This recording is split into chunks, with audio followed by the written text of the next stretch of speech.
Sahana Vavatu Sahano Bhunaktu Sahaviryam Karawawahei Tejaswina Vadhitamastu Ma Vidvishavahei Om Shanti Shanti Shanti.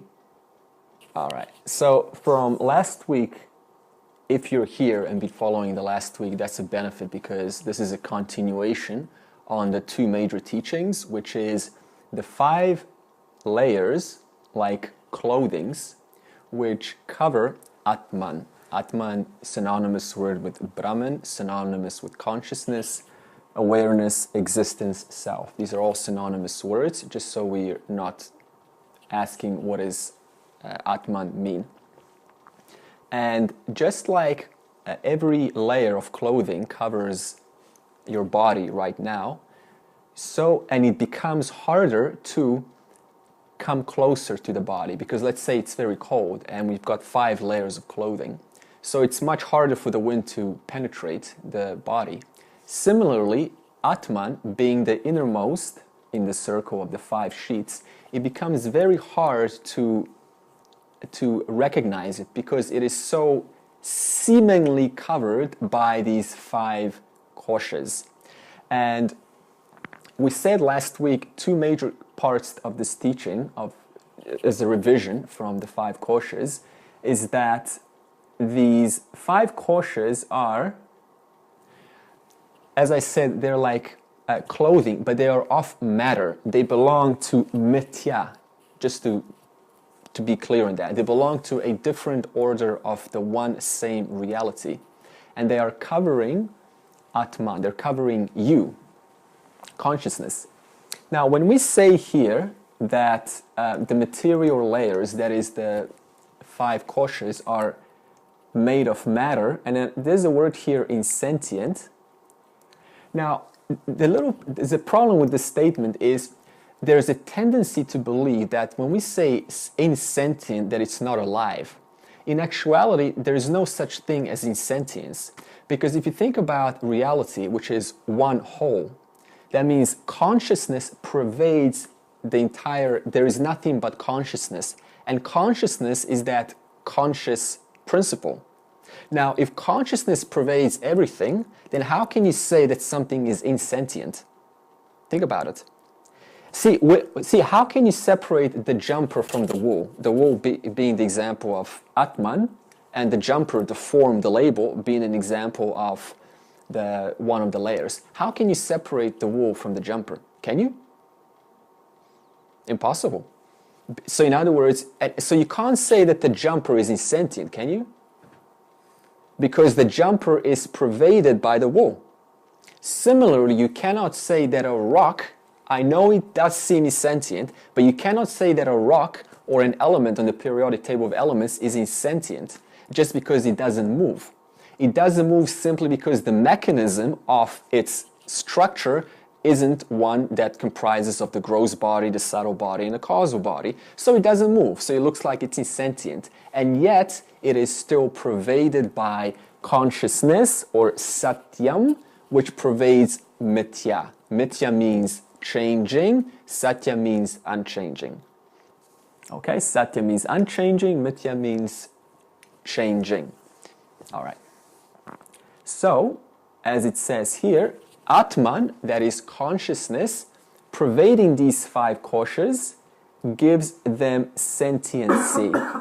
So that means that just like, for example, you have a block of an iron bar. Now, an iron bar, when it's pervaded, when it's magnetized, it gains a certain power to it, doesn't it? It suddenly can attract, it can repel. But without the magnetism, the iron bar is, quote, insentient. Similarly, when consciousness pervades the 5 koshas, then it gives the 5 koshas, as I said, sentiency. So that's what we mean by sentiency, the aliveness. That means you, Atman, are giving these 5 layers their sentiency. Okay, so And the other part that is worth mentioning is every layer is more subtle than the previous one outside. So in other words, the vital air sheath is more subtle than the food. The mental sheath is more subtle than the vital air. The intellectual sheath is more subtle than the mental sheath. Now you can tell this from your own experience. Think about it this way. It's very easy to talk about your body, isn't it? Arm, leg, pain. But then try to talk about something that is maybe more subtle than your body, like energy in the body, like the feeling, the general prana of the body. So the prana is the pranayama kosha. It becomes much harder to talk about it, doesn't it? To be accurate in terms of its description. Now, what about feelings? When we talk about, try to describe your feelings. Huh? It seems easy, but how do you know that feeling, how do you know that word is entirely accurately describing how you feel? So it becomes much harder to describe your feelings. Now, what about the intellectual sheath? Have you ever had a time when you've got a great epiphany, a profound insight, and then somebody says to you, tell me. And then you explain it, and it totally doesn't resonate. There's a total incongruence with the clarity of the insight, and as soon as it comes in word format, there's a total discord there. Have you ever had that experience? It's very challenging to try to accurately describe in linguistics the clarity of the thought.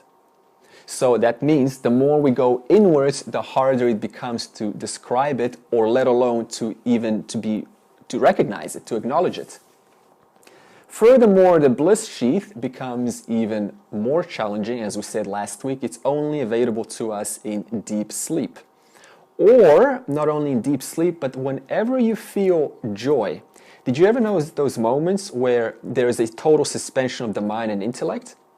Maybe some breathtaking scene, and then we go, oh, it's just, my heart is just, I'm overtaken by the beauty. In that second, both the mental and the intellectual sheath have subsided. And what happens? You experience joy. Where is that joy coming from? The causal, the bliss sheath.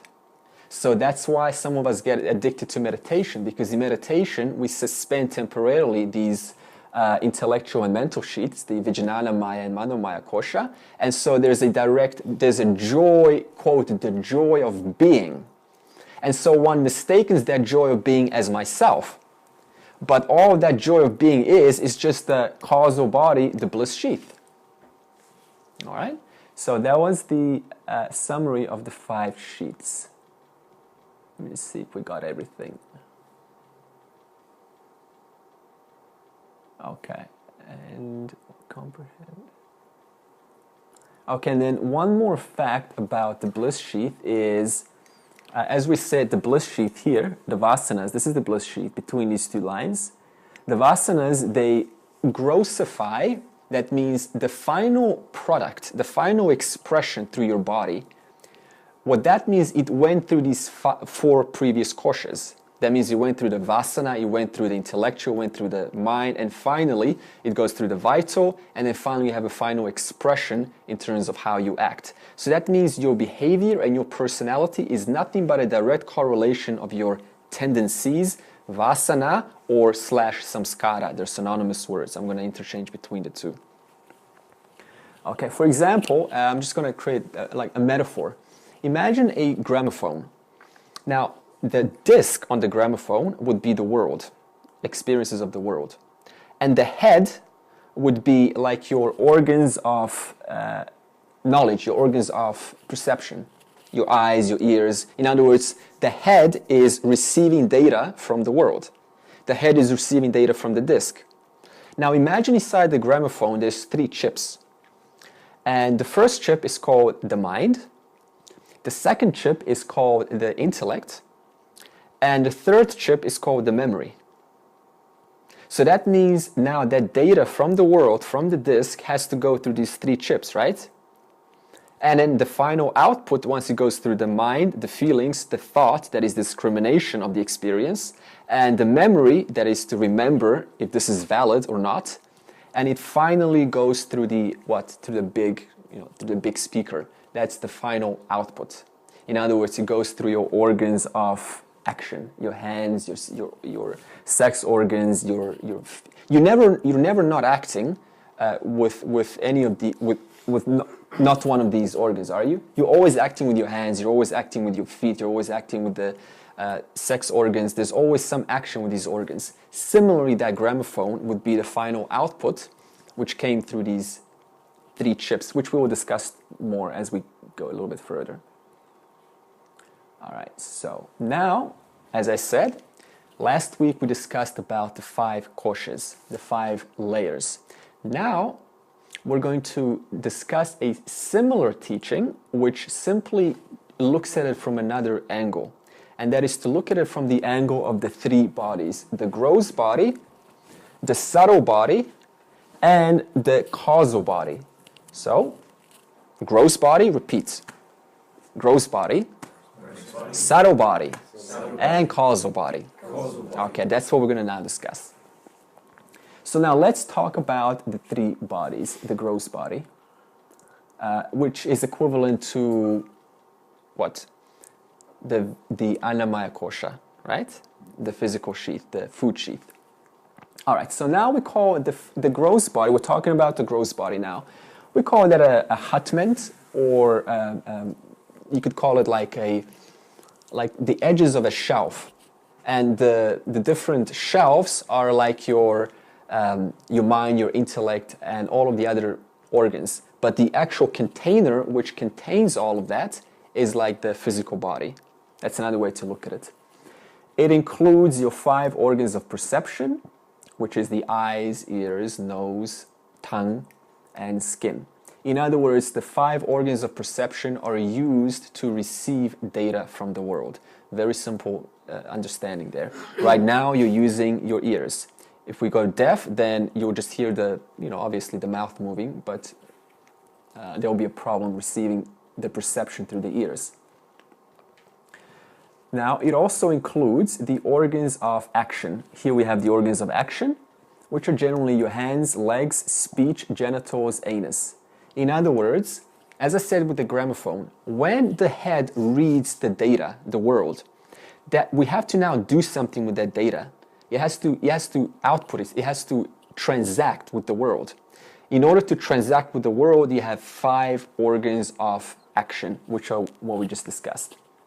For example, when I ask you a question, repeat, right? You use your ears, one of the organs of knowledge, and then you use your speech in order to transact and interface back or engage back with the world. That's how it works on the physical level. The outer equipment, organs, structure. Okay, so that means the body is both serves both a structure and a function. Now, what does this mean? It serves as a physical structure. That means, for example, the brain is a physical structure. The lungs are a physical structure.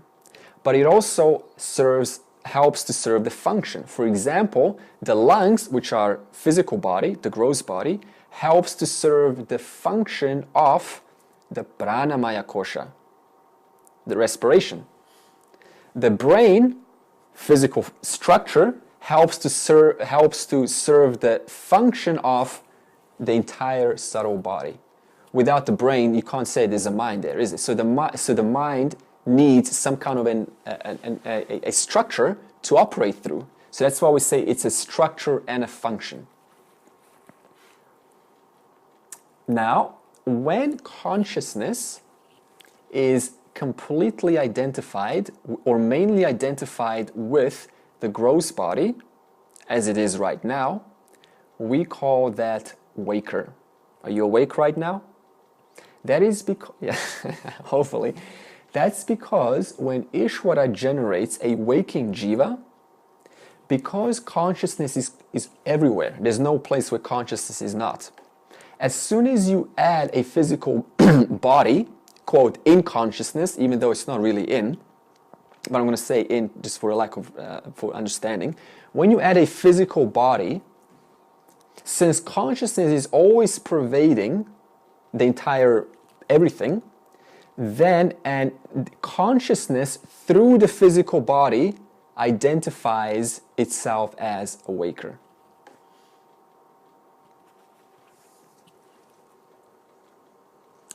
And then you have, therefore, a world of plurality, a world of multiplicity, a world of difference. Different colors, different people, different faces, different personalities. Okay. Now, let's move on. So now we discussed the gross body. Okay, there's not much to say about because it's easiest to understand. Now let's go to a subtle body, the most interesting of the three. The subtle body is, okay, on this chart we have the subtle body, which consists of the mind, intellect, and the ego. The ego, as I said, is the possessor of the experience. So somebody has to possess your feeling and your thought. If there's nobody to possess it, you can't tell who owns this feeling, who owns this thought. Is this my thought or is this your thought? So that means the ego is there as a functioning principle in order to possess the experience and claim it's my experience. Okay, so that means that ultimately you cannot separate the mind and the intellect. I say mind and I say intellect and I interchange them, but ultimately when I say intellect, you cannot separate it from the mind, and when I say mind, you cannot separate it from the intellect. Can you have a thought without a feeling? No way. I mean, if you say, some people are going to say maybe, that's because there is no particular pronounced feeling attached, but there is a feeling nevertheless behind it. Maybe a feeling of just generality, just a normal, just a normal feeling. Can you have a feeling without a thought? No, because whenever you have a feeling, it's usually pertaining to some thought. Whether it's a thought from memory, whether it's a thought from the moment, whether it's a thought of judgment, or whether it's a thought of acceptance or gratitude, whatever it is. So they're inseparable. That's why I say, when I say mind and intellect, what I'm actually saying is just mind. So that means from now on, when I say mind, I'm including both the mind and the intellect. However, for purpose of to help us to understand, we have to categorize, or to help us to see how they both, the mind and intellect, serve different functions. Okay? So that means when I say mind, mind therefore serves 4 functions. So now let's investigate what they are.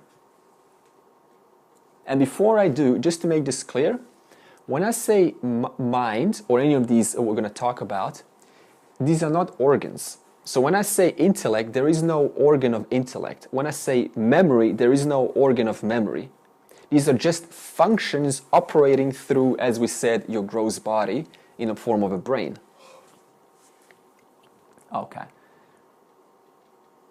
So that means that if we take the mind, we can split the mind, your entire experience. When I say mind, I mean your experience right now, what's happening right now. We can split that into 4 experiences in general. The first one is, as I said, the first occurrence in your experience is you're exposed to the world, as you always are. You're never not exposed to the world. And you're receiving data. 5 organs of knowledge. Through what? Through the gross body. Anya Maya Kosha. Now, that data has to go somewhere. What do you do with it? The first place where that data goes is the mind. Manas. Repeat. Mind, manas. Mind, manas. All right.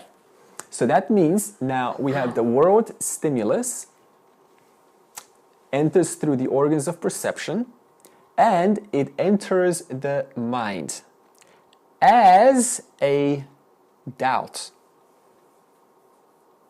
As a doubt.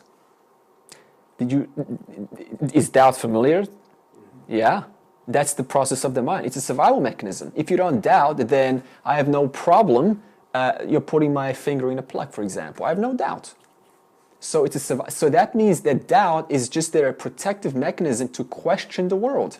Because if I don't question the world, then how am I ever going to inquire into the world? And that doubt is given specifically just to human beings. Animals don't doubt. They're just a program. They're just acting according to the program. That means by the power of doubt, it's what causes the seeker to turn from one who's indulging experiences of the world into what happens usually. The questions start popping out. Is this really for me? Is there something better? Is a different alternative way to this? Because what? Doubt is causing that to be questioned. So that means when these perceptions enter the mind, it remains there as a doubt. That's called a thought doubt. Now, for example, what does doubt do? It causes disturbance, it causes restlessness, it causes uncertainty, it causes worry, it causes concern. That's doubt. Familiar with those emotions? Yeah, we all are. Okay. So now the question is, how do we transfer this doubt into confidence? How do we transfer this doubt into certainty? That's where the intellect, repeat, intellect, buddhi. Intellect, buddhi. Okay, that's where the intellect comes in. Intellect is a thought whose purpose is to discriminate, judge, analyze, compare the data, and to decide what to do with this bubble, what to do with this doubt. Now, when it gains the proper information, then it ends up as a quietened thought in a form. In other words, when a decision is formed, when a final yes or no, when that is formed, then that doubt turns into solitude. That doubt turns into certainty. And then what happens? We then act. Isn't that your experience? Think about, for example, not knowing whether to go on to Hawaii or to Fiji. And there's concern there. Doubt, restlessness. I'm thinking about it. And then finally, when you make a decision, what happens? Relaxed. Right? Now, this is sort of just, I'm okay now. Now we can start to move forward. Now, in order for this intellect to choose what's the best course of action, it needs a friend. Because if this friend wasn't there, then what would happen is you couldn't remember anything. You couldn't, for example, in order to read how to read, you had to learn how to read, right? We all did. Now imagine memory, which is chitta, imagine memory wasn't there. That means we try to read, and then as soon as we put the book down, we don't remember.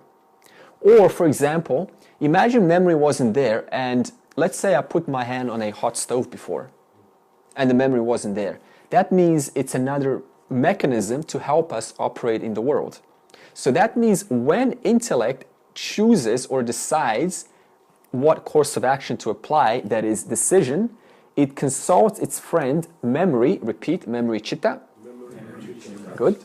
And memory looks up in its database and references any similar experiences, and if it finds a similar experience, it provides that to the intellect, saving you time. In other words, increasing your way of how you engage with the world, giving you a lot of productivity. If you didn't have memory, then you have to calculate how to speak to people all over again. But now you just know, speak kind, be rational, listen to them. That comes from memory, right? So, finally, in order for the manas, buddhi, and chitta, which are the three types of thoughts, in order for them to have any sense to someone, in order for them to be possessed by something or someone, they have to be owned. Owned by who? Owned by, as we have here, ego. Ego is the owner or the possessor of the experiences generated by chitta, manas, and buddhi. Understand? So in other words, ego is the I, you could call it the small I, which owns the experience of the memory. I remember. How many times do we say that? I remember. I remember one day I was, and so on. I will. That's the intellect. It wills. It's the final decision. I will. How many times do you say that? A lot. Or I doubt. I'm not sure. Is this valid? I'm skeptical. All of these belong to doubts. So in other words, you can see how our language directly reflects these four thoughts. I doubt, I remember, or I will, or I think. Yeah. So, the ego is, repeat ego, ahankara. Ego, ahankara. Okay.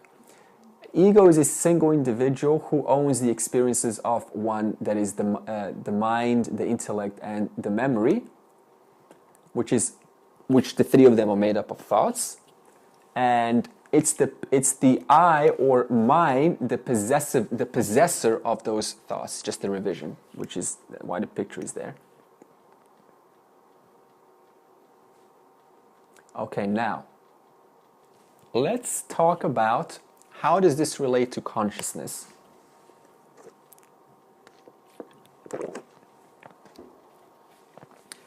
Atman is unconditioned. Unconditioned means it is not conditioned by any of the attributes contained or occurring within the three thoughts, including the ego. That means Atman is free of memory, Atman is free of intellect, Atman is free of doubt, Atman is free of any attributes that we can assign to either the gross body, the perception, the experiences, or to your emotions, to your thoughts, to your discriminations, to anything. So what happens is, because Atman is, as I said, always pervading, consciousness pervades everything. There is nothing but consciousness here. Just like there is nothing but ocean.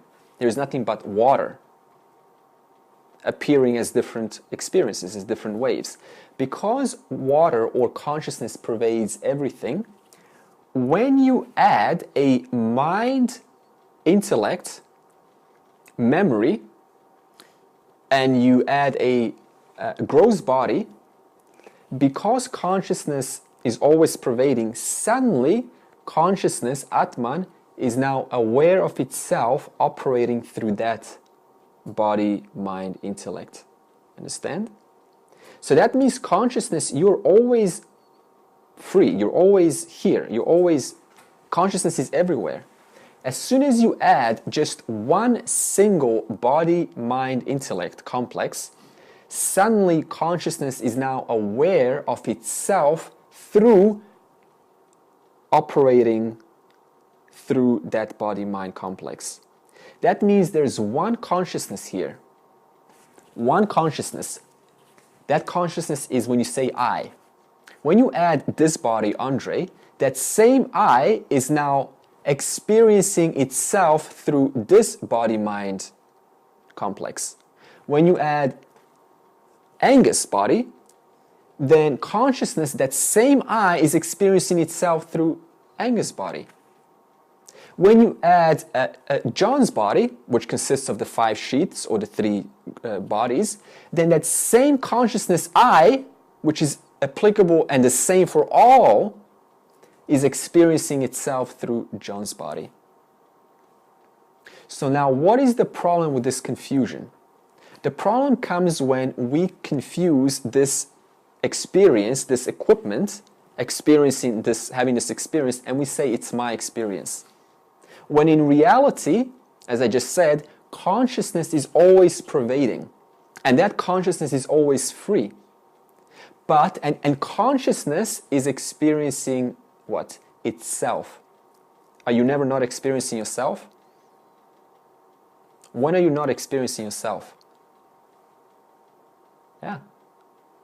And how do you experience yourself? How does consciousness experience itself? Without the body, without the mind?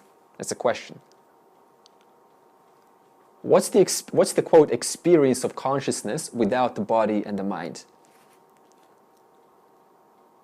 Because you already know this, because consciousness is everywhere. Well, you'd say consciousness, or you'd say God, or everything. Yeah, everything. How do you experience yourself right now? In a mirror. As what? In a mirror? Okay, as a mirror, yeah, sure. Yeah, well, in a mirror, you can experience yourself. As the self-evident I. Do I need to prove to you that you exist? Do I have to tell you you exist right now? Do I? It's evident. There's nothing that I can say to you that you already don't know about that. In fact, you think I'm goofy if I say you exist. You know that?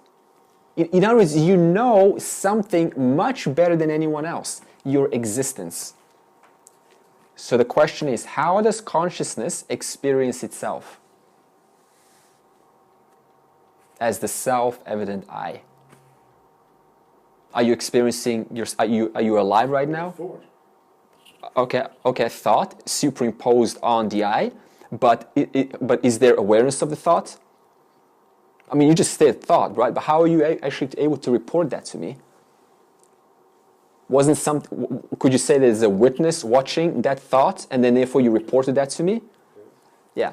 So that witness is what we're talking about. The thought is the subtle body. It's occurring in the subtle body. So so there was a thought in your head, and therefore you said thought. Now, where did that thought occur? The subtle body. But in whose presence was that thought known? Was it known in my presence? In this body-mind's presence? Or was it known? That's right. That's right. So it was known. So that thought, when you said that was known in the subtle body. But when I say in whose presence, in other words, the presence of I, because I just said consciousness is everywhere. That's why you said that to me, because you were aware of that thought. Okay. So that means that when consciousness is pervading these bodies, it's as if it is conditioned by their qualities. So if there's a feeling of, let's say, extreme upliftment, you're just uplifted, you're just positive about life.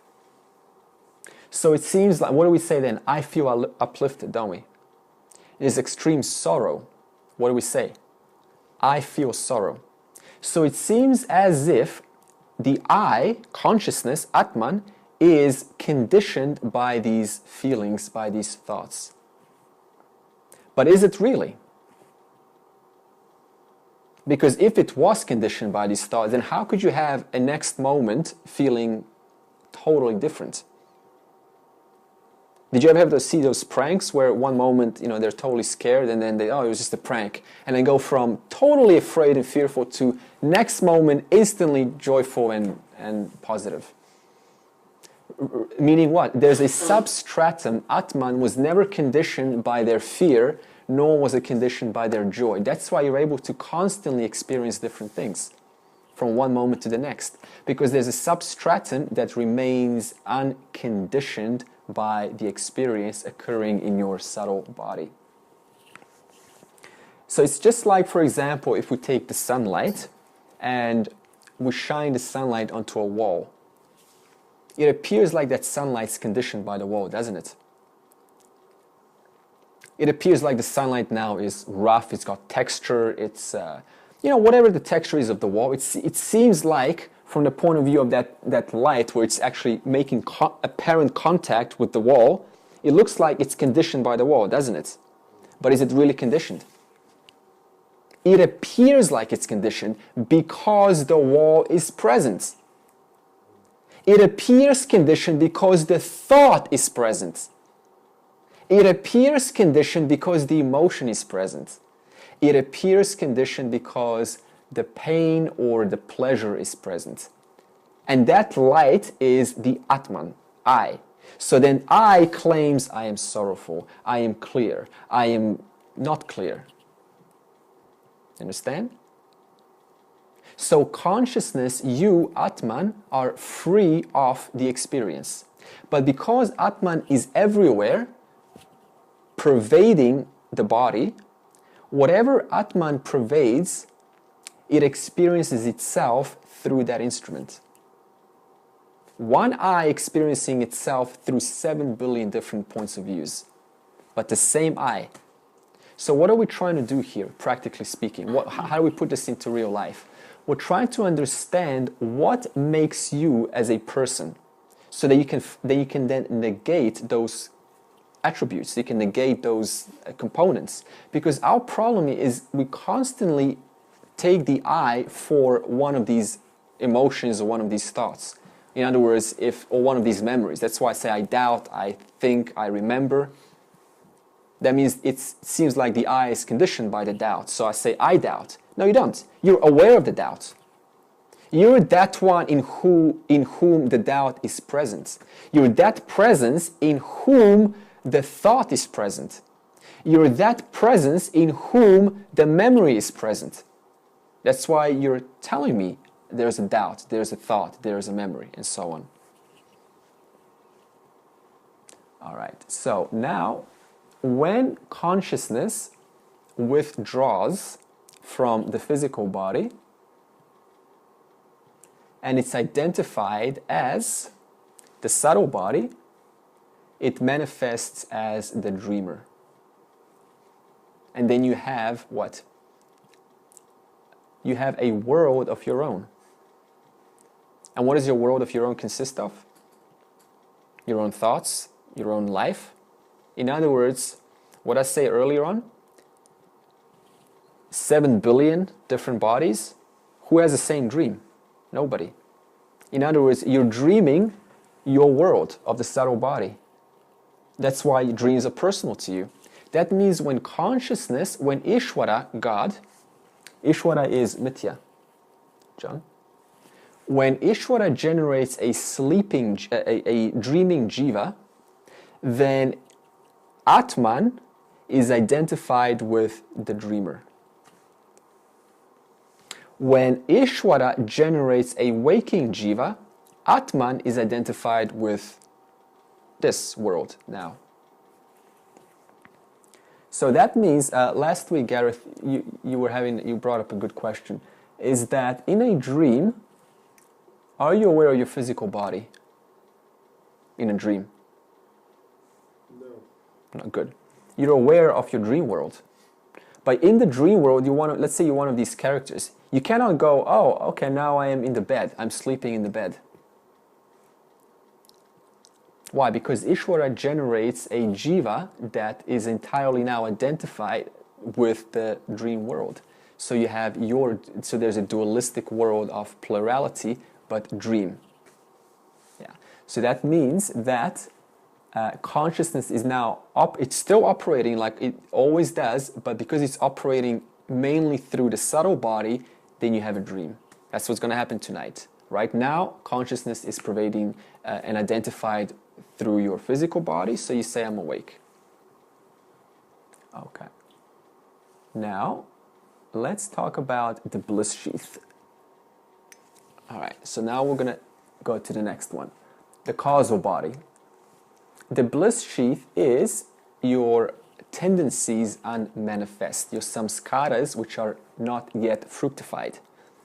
In other words, for example, let's say a smoker who is not having a smoke right now, their tendency to smoke is in unmanifest, it's in potential, it's not expressed. That's what vasana means, or samskara, it's tendency not yet manifested. Okay, now when consciousness is fully identified, in other words, when Ishvara creates a deep sleep jiva, then there's an experience of what we call sleep, which is a state of total ignorance. There is no knowledge of who you are, nor is there knowledge of the fact that there is ignorance. That's why in deep sleep there's just nothing. Because you cannot say in deep sleep you don't have a subtle body, because the subtle body recedes into the causal body, and the subtle body is the reflector which lets consciousness shine and reflect whatever experience is occurring. Now, because the subtle body is not there, there is no reflector to report what the deep sleep is like. You understand? That's why that's why all your experiences are in your mind, but there is no mind, intellect, chitta, memory, and ego in deep sleep. So there's nobody who's sleeping, there's nobody who is remembering, there's nobody who is experiencing the sleep. Therefore, How do you remember your dream? Because the subtle body is what? Memory. Remember? The subtle body has memory, that's why you remember the dream. The subtle body is discrimination, that's why you're able to sort of make decisions and fly and so on. You're still there as a person, but that you is gone in deep sleep because the faculty where experience occurs that is receded into the causal body. The causal body, someone said last week, is what we call the subconscious, but we don't use that word. Okay, so in deep sleep, both the plurality, as I said, the duality is obliterated. That's why there's nothing in deep sleep. There's no experiencer experiencing the experienced. There's no subject experiencing the object. And therefore, there's none of them. Because the experiencer, the one who's experiencing, is a subtle body. Right? Which is what? Also the ego. The ego, the I, the owner of the experience. So you cannot say that there is somebody experiencing deep sleep. And the vision of supreme reality is also unknown. So we call this utter ignorance non-apprehension. We're going to get to this term now. In other words, there is no apprehension of anything. Okay. And in deep sleep, as I said last week, when consciousness is, as I said, always pervading and functioning entirely through the causal body, we call that a deep sleeper. So tonight, as we all go to sleep, what's going to happen is that same consciousness that is here now, operating through this person, through this waking entity, that same consciousness is going to be available when there is a causal body present. That's why later on you say, I slept. What do we say at the beginning? Right from the start? The more we go inwards, the more pervasive it is. That's why you know that you slept. Who knows that you slept? You do. Right? When I say, did you sleep? What's your answer? I did. Now who's that I that knows that you slept? Atman. That's why you know you slept. That proves that you pervade even the causal body, because you know you slept. All right, so now let's talk about the problem of what is our experience and how it causes a problem in our how this non-apprehension of reality causes us to mistaken our experience for the I. So we have a person who is identified with these three bodies or these five layers. And where does agitation occur? That's right. The mind, you could say the manomaya kosha, or you could say the subtle body, or you could say the physical body, pain, physical pain. So that means all of these experiences occurring to one of these three bodies or the five koshas. And because the person, the I, is mistaking themselves for one of these, in fact all of the koshas, they claim they own the experience or the occurrence functioning in one of these koshas. So if the mind is disturbed, manomaya kosha, then the I claims I am disturbed. If the intellect's having a really profound insight, which is the vijnana maya kosha, then the I claims I had an epiphany. I had the best, most profound insight. If there is physical pain in the body, which is the anyamaya kosha, for example, hurt, then the I claims I'm hurt, my stomach ache.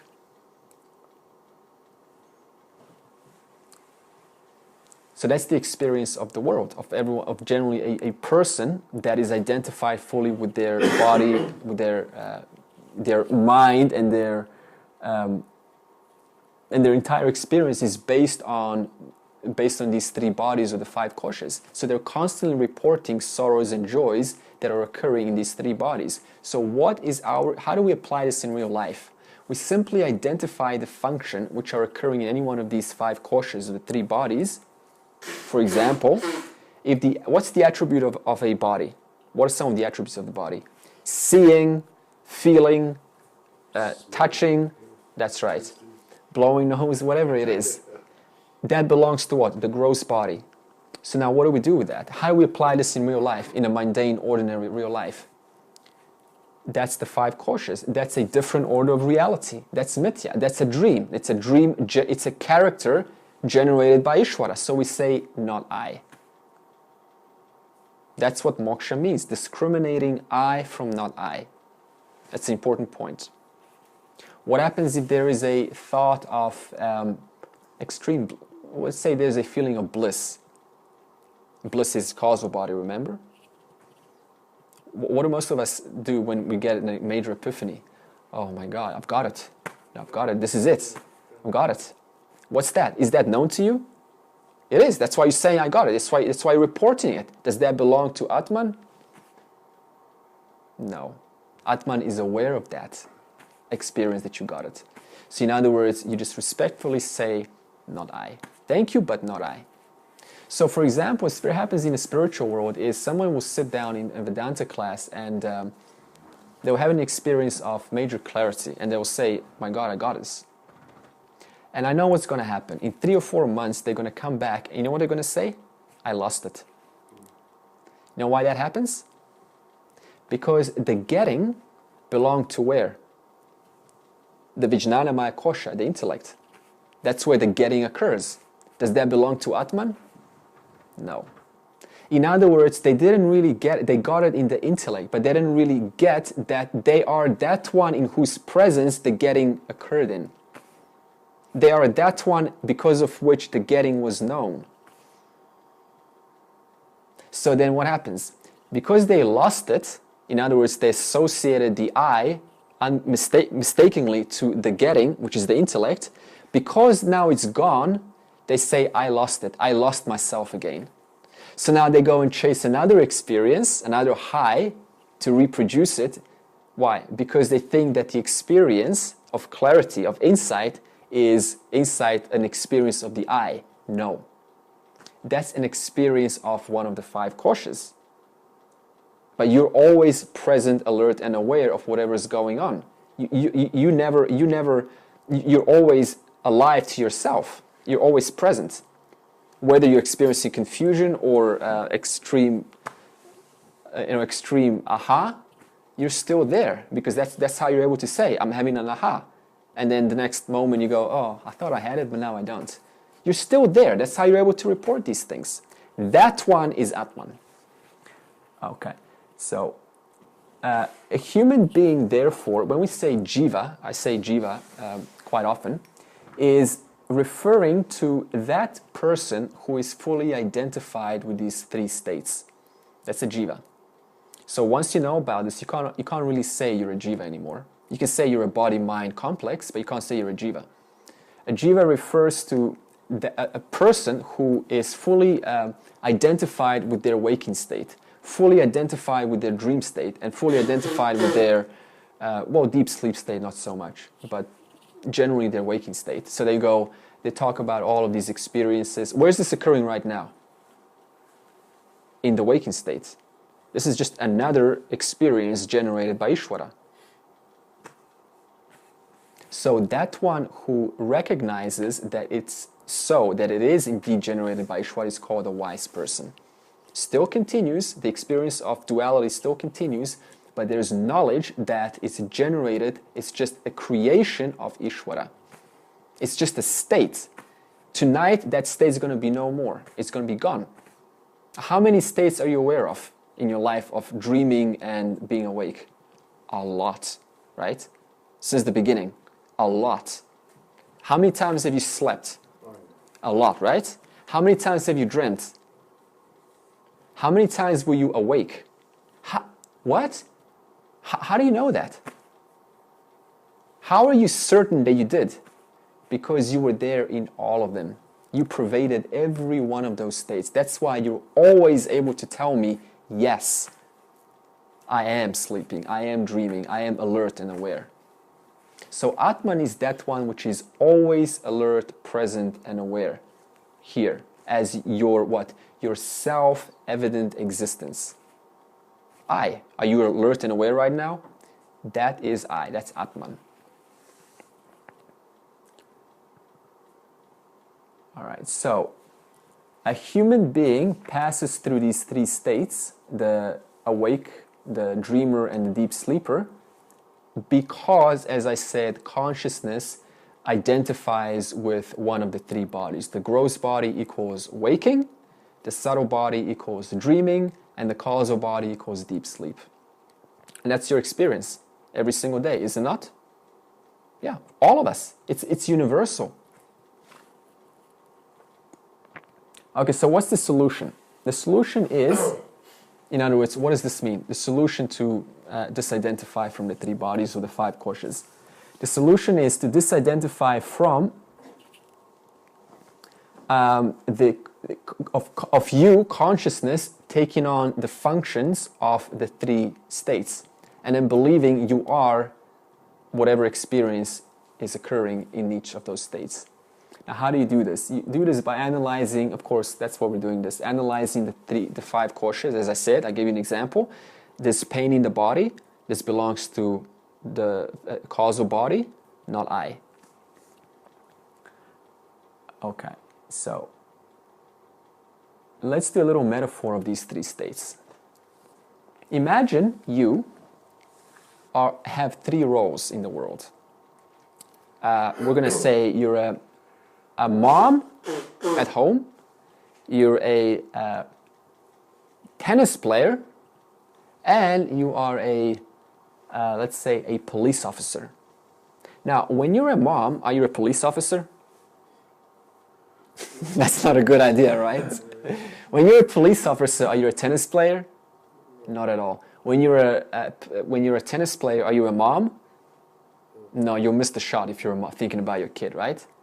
But now, who do those three personalities belong to? You. That means they're dependent on you. And what happens when you're playing out the mom? Who is the mom personality depending on? The one that's wearing that personality. Who's wearing the personality? What I said at the beginning. 5 layers are being worn by Atman. So that means when 5 layers are being worn by Atman, Atman then what? Plays the role and associates and identifies itself with the experience contained in each of the 5 koshas. When you are fully in the mom position, then are you, like I said, are you a policeman? No. But nevertheless, they all three depend on you. In other words, you are independent of them. They are dependent on you. You see the distinction? You are independent of the roles. The roles are dependent on you. You, when I say here, Atman. Okay.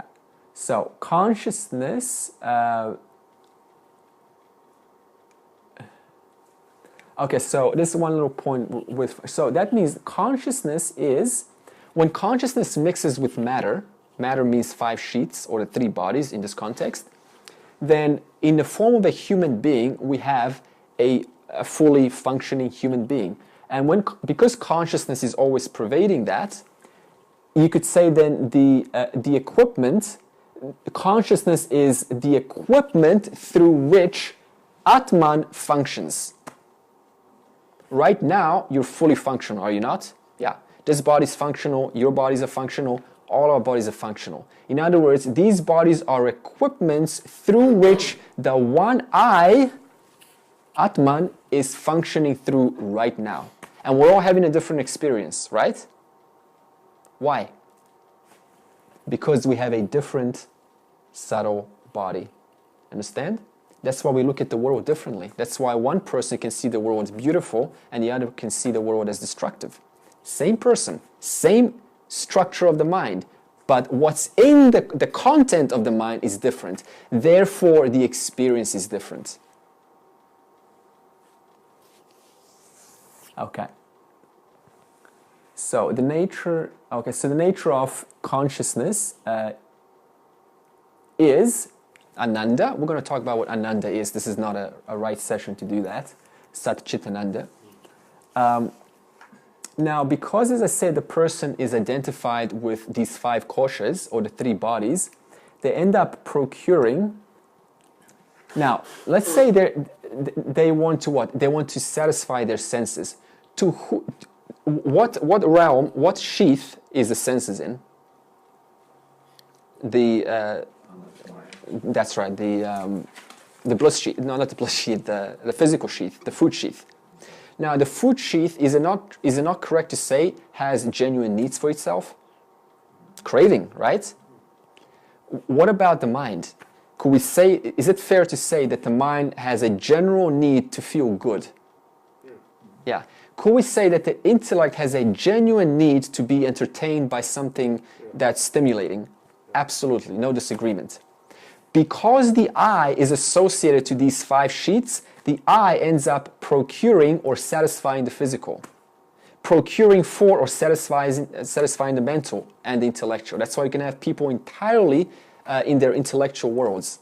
They can't get away from it because they're totally identify the I with the intellect. So that means whatever the intellect desires, which is a lot of knowledge, it's what I desire.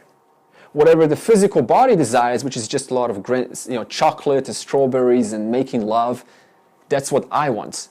You see the mistake of not knowing who I am? That's how the mistakes of this procuring in the world happen. What's the world today about? All about entertainment, right? All about good foods, all about just having a great time. And yet, what layers do these experiences belong to? One of these 5 koshas. And the I ends up spending their whole life, all of their money, satisfying the 5 koshas. That means when you disidentify from the 5 koshas, hey, guess what? You're a bad customer. Nobody wants you, right? Because you don't want experiences anymore. You know those experiences belong to the 5 koshas or the 3 bodies, not to the I. That's why when you know the nature of yourself, you stop desiring. Because the desire belongs to the 5 koshas, not to me. I am that one in whose presence the desire is known for. Okay. So now, let's do a little bit of reading. Okay, so now we have covered, so far in summary, the 3 bodies, right? The gross body, the subtle body, and the causal body, and we have revised what the 5 sheets are. Now, let's do a little bit of reading. What is Atman? What is Atman?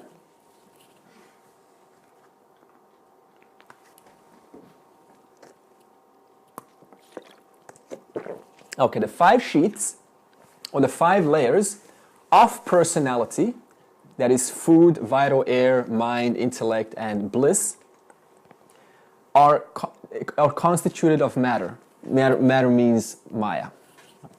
Ishvara, not Maya. Maya means the potential to manifest. When it's manifested, that's called Ishvara.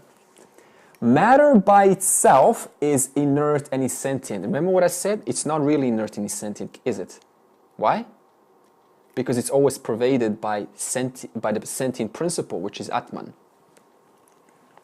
So this is just as a preliminary understanding, so that's why we need to clarify it. But an individual behaves as a sentient being and is conscious of all that is happening around. Okay, so therefore, therefore we say there must be something other than the 5 matter layers to which lends them sentience, your consciousness. Okay, we've covered that. For example, in the science of magnetism, a magnet is described as a soft iron piece in which magnetism has been infused. The material of the soft iron may be compared to a person's matter, envelopments, and the power of magnetism in it to the conscious principle Atman, which animates the 5 layers. Or another example is when we infuse a light bulb. A light bulb means your 3 bodies, right? It's completely dysfunctional or unfunctional without electricity.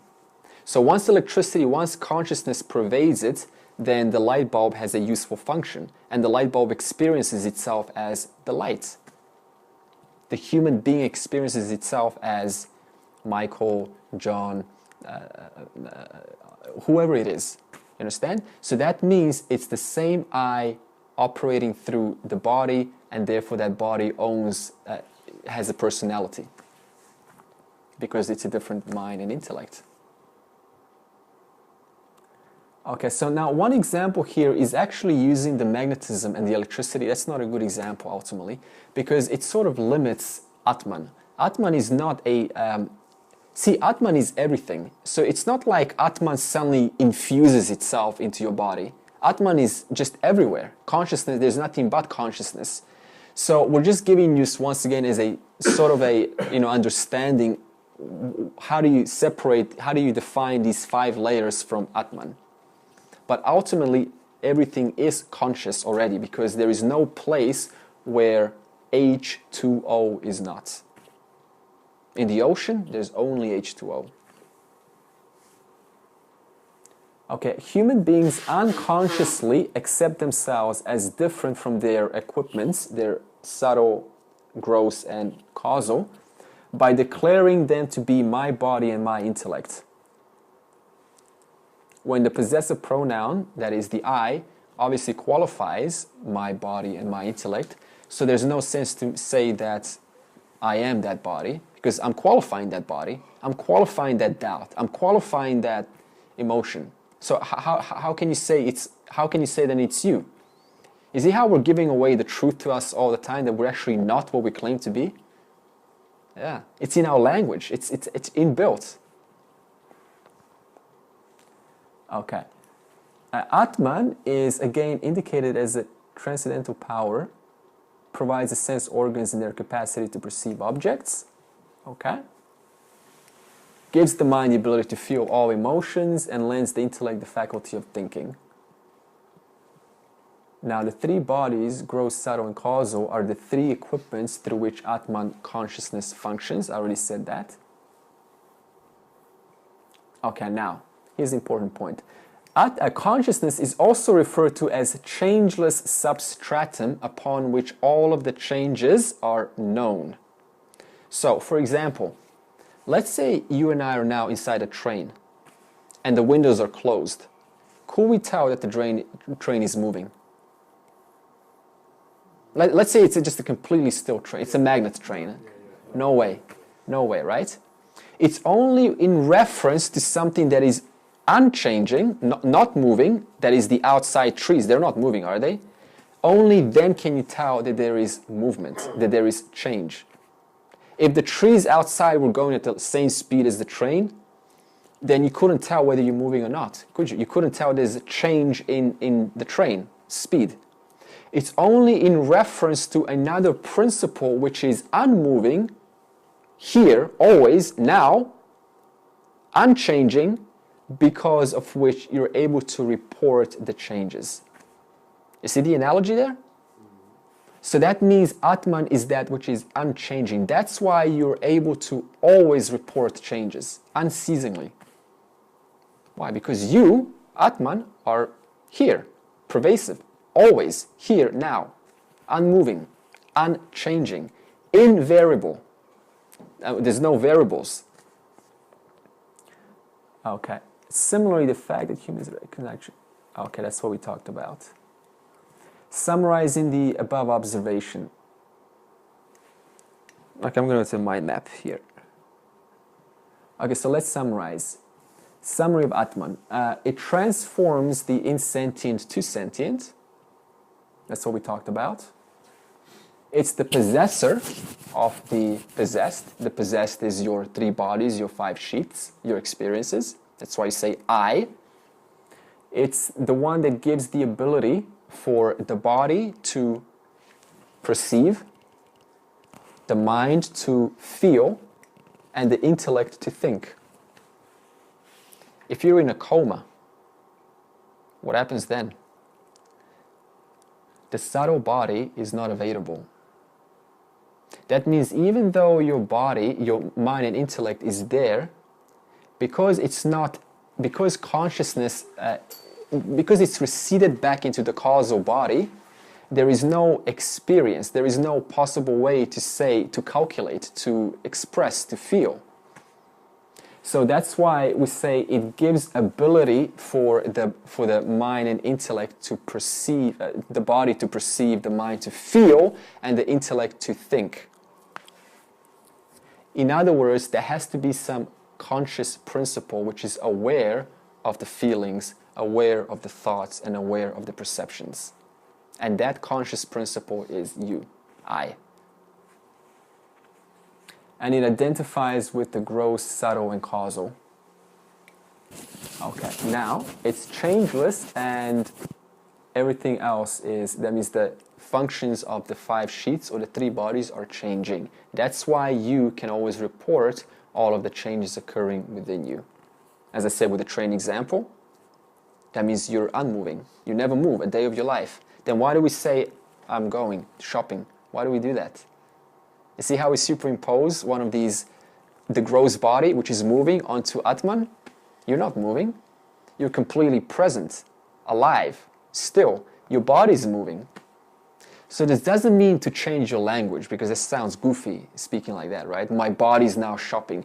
I'm not going to kiss you. My body's going to kiss you. It doesn't work. So see, you can still operate in the world completely normal as long as you are completely aware of that non-changing principle, the I. So that means a Jnani, as a wise person, still speaks like a normal person, except they know that it's just a show. You know, they're just, you don't want to disturb the normal person by going, you know, right now this mind is feeling certain thoughts, and now my speech is about to, you know, incur a certain thought which was, you know, created by the tendency of my causal body. You're not going to do that.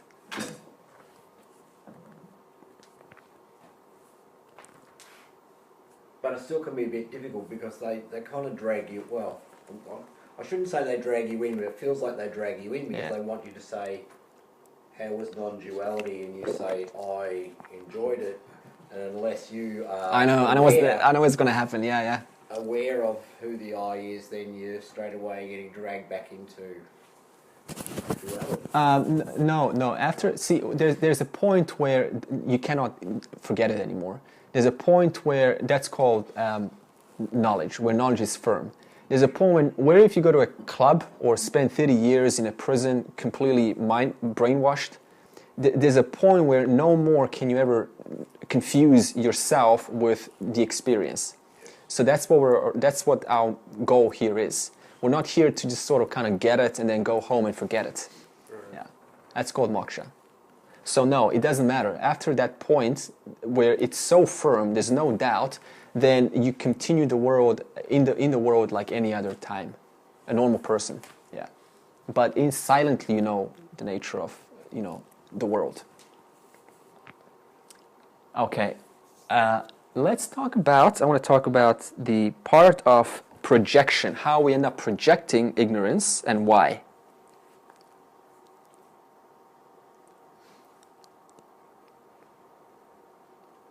Okay, pure consciousness is beyond the intellect's capacity to comprehend.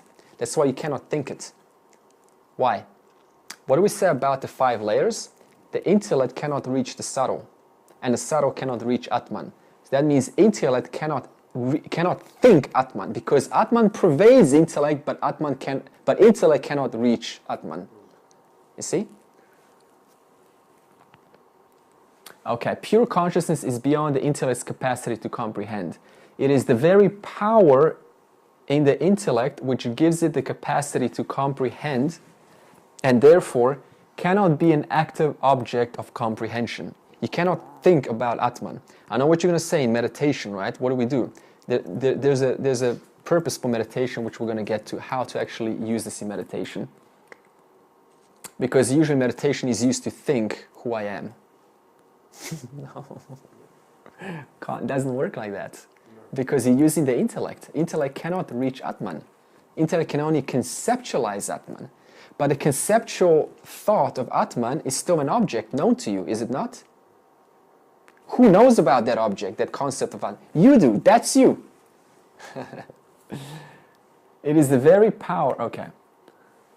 However, when the intellect fails, guys, right here, when the intellect fails to comprehend a thing, or knowledge, or reality, the mind begins to misinterpret in order to fill in the blanks.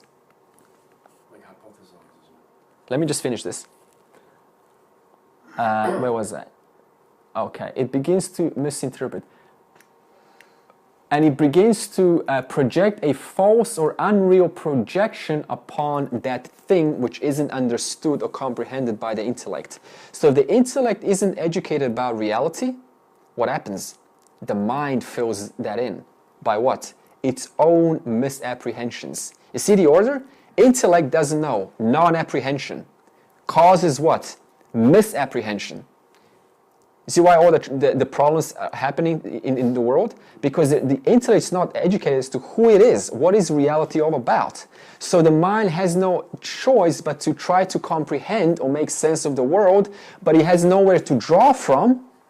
And when it tries to consult the intellect doesn't know. So then it what? Projects jealousy, emotions onto the world, onto the person, onto... Just, you want proof of this? Go to YouTube. Look at one of these popular singers or one of these, Dalai Lamas, and look at the comments that you get. Just profane. Not all of them, but some of them are. What is that? Dumping ignorance, misapprehension onto the person.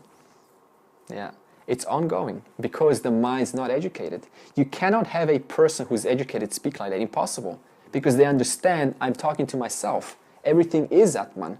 How can I talk? Would you say to yourself, what a loser? Never. You can only say to yourself, say that if you believe that somebody else is different from you. But once we understand that Atman pervades everyone, and I am that Atman, then why would I want to hurt myself? Yeah. So that means the cause of problems is not knowing who I am. Knowledge, okay, this happens because essential nature of human beings, essential nature means Atman, of everyone, is absolute knowledge. So Atman is absolute knowledge. Yet they constantly yearn to know more and more with the help of their equipments. See the problem there? What do people do? They want to know a lot of things, right? That's right. They want to have a wide scope of knowledge. Why? Because I believe I am the 5 sheets, so I try to fill the 5 sheets with knowledge. And I try to perfect myself in a form of self-help or personal development. Why? Because I unknowingly know that I, Atman, am perfect and pure. That's right, that's right. So even an ignorant jiva, a person, knows, unknowingly, they unknowingly know, that means they know but they don't know, that they are Atman, they are consciousness. And what is consciousness? Fullness, wholeness, sarvam brahmaha, everything is Brahman. And because the person doesn't know that, then they superimpose the perfection onto Atman and try to make their bodies perfect. Isn't that what's happening today? All beauty, and the intellectuals that try to get really smart and really just totally, still and calm and professional. What is that? That's all the 5 koshas superimposed onto Atman. But they don't know that that they are Atman, so they try to perfect their bodies because they believe their bodies are Atman. But it doesn't work, does it? Because there's a limitation to the body, how much you can perfect it. And when you perfect the body, there's always more improvement. And when you perfect it the next day, there's a little bit more improvement. So there's constant dissatisfaction. Not knowing who I am it causes endless problems. Consider so where the intellect has failed, as I said, the mind tries to compensate by projecting upon the unknown object, example Atman, a false notion of knowledge. Remember that story of where a young man was passing through a village and it was twilight, so we didn't completely see clearly, but it was at the same time, it wasn't clear because twilight, it's day but it's night. You see but just enough, but you don't see completely. Now, the young man was passing by and he wanted to slake his thirst. So he found a well, and because the rope looked similar to a snake, and it was twilight, so he didn't see clearly, what happened? Because the intellect had no reference point of clarity of what a snake looks like, or what a rope looks like, maybe he hasn't seen a rope or a snake for a long time, who knows? Because the intellect wasn't available, the mind had no choice but to fill in the blanks and therefore superimpose the rope, the false knowledge, the snake, the false knowledge onto the rope. And guess what? The young man's experience was absolutely consistent with his or her own projection. That means he felt fear, But what felt fear out of what? Out of their own projection, out of what their own minds created. That means it goes back to the fundamental problem. If I don't know who I am, then all of these subsequent problems get generated. So that means the only way to get rid of the snake, which is superimposed over the rope, is how? By gaining knowledge of what it really is. That's why when the old man with a white beard saw the distressed young man and asked him, how can I help you? Are you in distress? Yes, I am. Get a stick and kill the snake. And then the old man walked by to take a closer look, and he laughed in a hearty chuckle. And then the young man looked and goes, oh, relieved. Oh, you're right. It's not a snake. It's a rope. What happened? The old man had to tell what it actually is. And what happened when he told what it actually that the snake is actually a rope? Instantly the snake disappeared. So think about how this applies to reality. If we don't know what reality is, we're gonna superimpose our snake onto isness of reality. That's why we need a teacher, a teaching to tell us what reality is as it is, so that we don't end up projecting our false notions onto the world.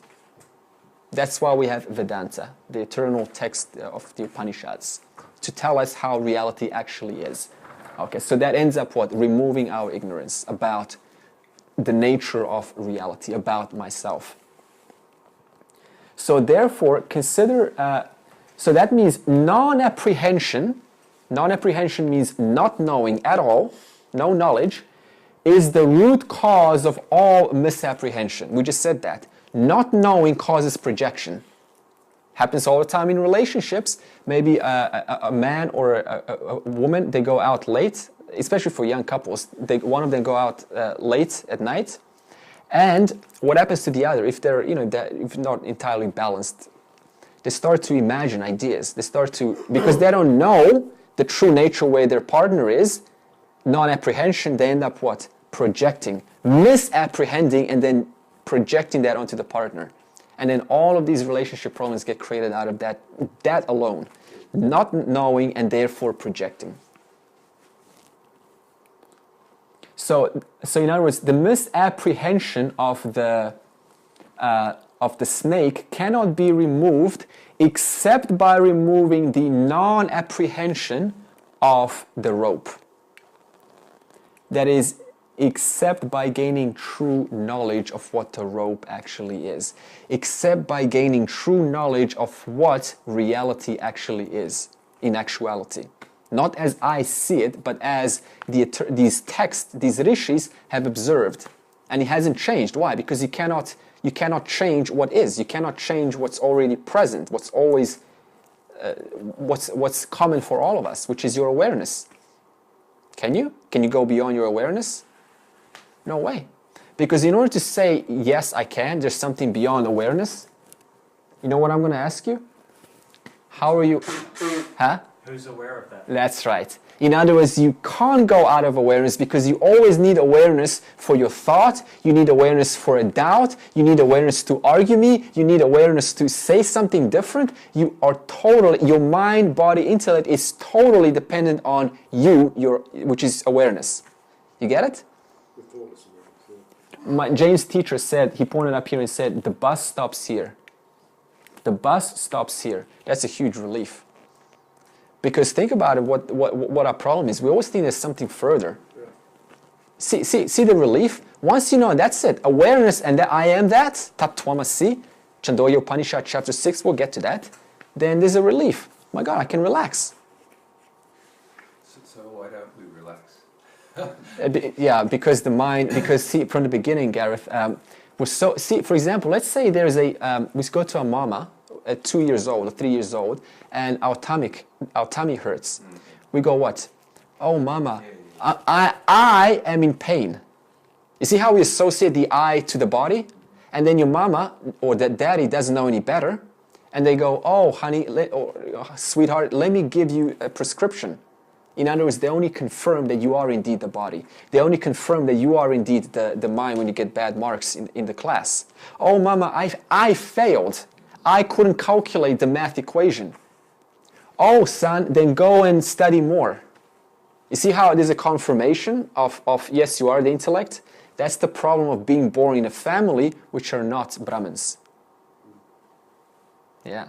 So what does that mean? Every time a child gets born, that's just what? Taking on the ignorance of... The blind leading the blind. Yeah. That's right. So there's no greater privilege for a baby to be born in a family of mom and dad who actually know who they are. The mom doesn't really have to, nor the dad, but at least one of them. That's the greatest privilege that a daughter or son can be. Born in a family of Brahmins who know what we're talking about, who know nature of things. You see? But the problem is when we have self-knowledge, when we're firmly established in self-knowledge, then there's a sort of a, well, everything is me, so what's the point of another child? Huh? So it's very, very hard to be born in a family of Brahmins. Because moksha means I am everything. So how does it make sense to create another body if the whole thing is just a dream? So how, why don't I just take somebody else's baby? What's the difference between my baby and somebody else's? Why don't I just adopt? That's also Ishwara. My baby is also Ishwara. How's my baby any more special than another baby? So, which makes it sort of hard to conceptualize what moksha is, because we've got this five kosha and we identify with them whether we like it or not every waking minute, one way or another. Yeah. So we become aware of that intellectually of the five kosha. Yeah. Yeah. So then we go, well, what must moksha be? Because we're locked into an ongoing experience, stimulation, and so forth. So you can't really even discuss moksha without conceptualizing something. That's right. Very good point. Yeah. Yeah. So in the end, people go, oh, I'm just going to go back to the visual self. But you might say my vasana are too strong. That's so right. In the end, you go, yeah, beautiful concept. Oh, I've got to go back to work. That's right. So I'm kind of like got my head down hard for moksha, but I'm just going, hey, I've done this before. Didn't work. I'm back here doing it again, and I don't know.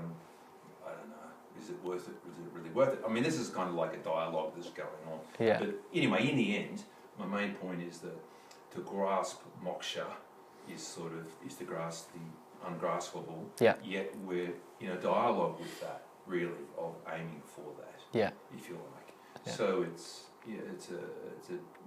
all I keep going, well, what are my vasana? What are my habits of mind that drive me back to identify with myself all the time? Right, good point. With my physical, my intellectual and so on. And I don't know if you can do that yourself. I mean, basically what I'm hearing from you is go back to the knowledge, Yeah. Keep on reinforcing the knowledge, and then, that's your vehicle to understand who you really are. Yeah, it is. Yeah.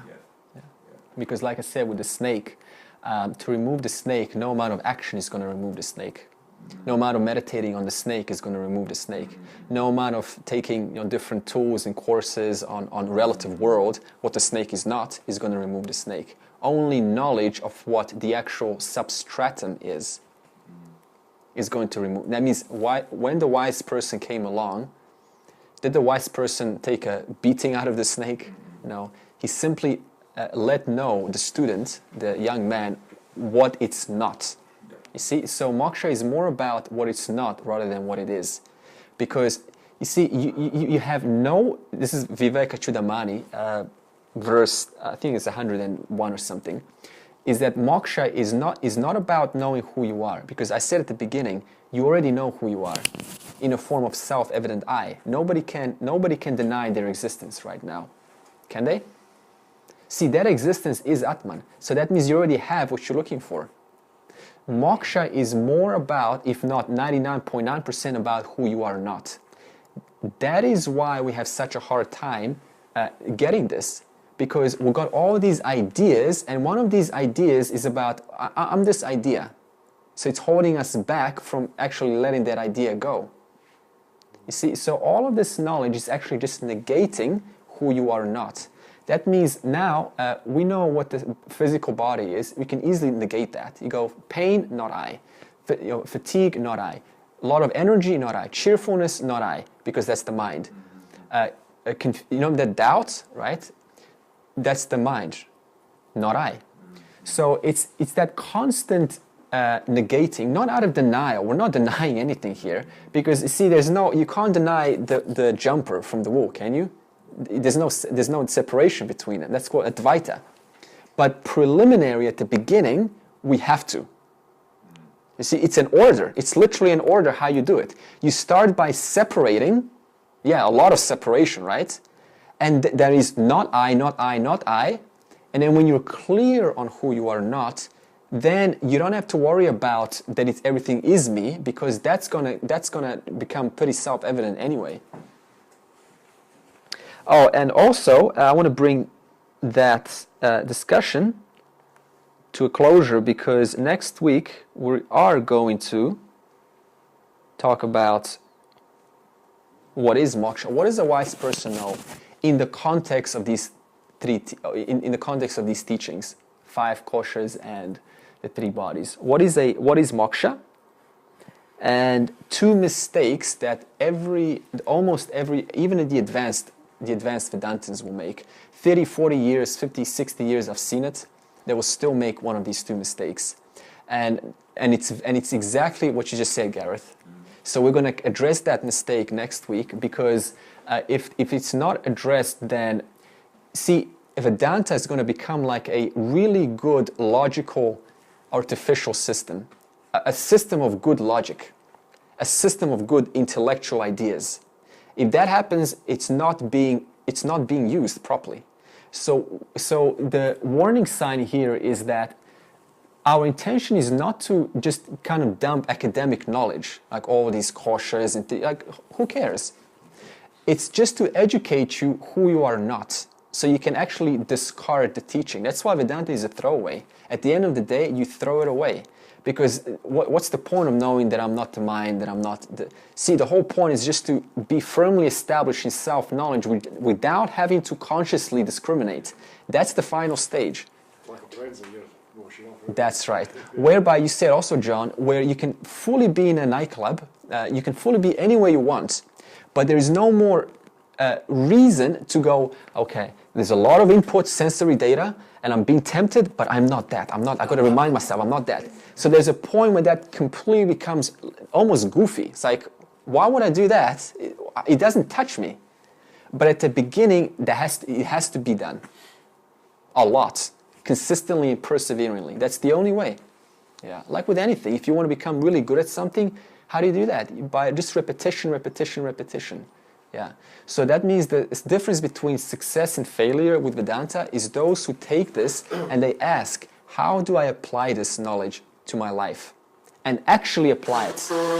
Versus those who just find this curious and then compare it to Buddhism and all of these other systems. Maybe I want to fill in my knowledge base here. Just kind of know the professor kind of people, right? We're not interested in that. Yeah. So we're here all about how to use this in real life tomorrow, working with colleagues, with driving a car. That's where it all comes down to. Yeah.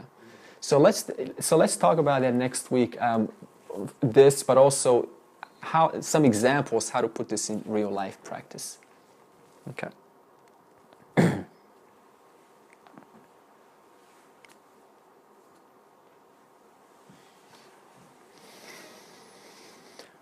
Om Purnamada Purnamidam Purnat Purnamudachyate Purnasya Purnamadaya Purnameva Vashishyate.